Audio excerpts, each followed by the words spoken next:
These are among the last images and sounds captured by Danish Siddiqui, a Pulitzer Prize-winning Reuters photographer who was killed in Afghanistan on Friday while reporting on fighting between the Taliban and Afghan government forces.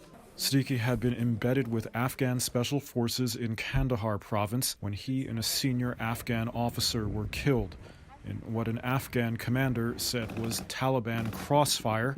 The Taliban say it isn't clear how Siddiqui died. A spokesperson told Reuters it wasn't aware there was a journalist in what it described as a fierce battle. Danish Siddiqui was a mostly self-taught photographer, originally from New Delhi in India. A married father of two, over a decade with Reuters, he'd covered wars in Iraq and Afghanistan, the mass protests in Hong Kong, earthquakes in Nepal, and was on the team that won a Pulitzer for its coverage of the Rohingya refugee crisis in Myanmar. He once said, "It was his goal to shoot for the common man who wants to see and feel a story because the reader can't experience it for themselves."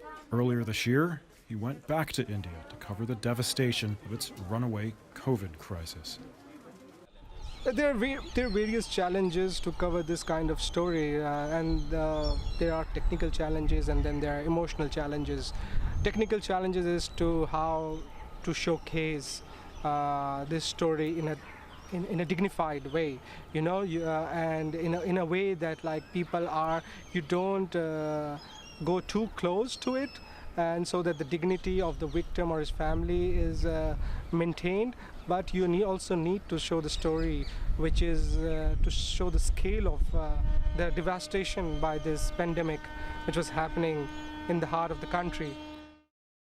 Some of his colleagues in India have started memorials for him. Siddiqui was reporting from a town called Spin Boldak when he was killed on the Pakistan border. The Taliban had captured the area on Wednesday in the wake of the drawdown by U.S. and NATO forces. Siddiqui told Reuters earlier that day that he'd been wounded by shrapnel but had been treated and was recovering. An Afghan commander said the journalist was talking to local shopkeepers when the Taliban attacked again and was fatally wounded.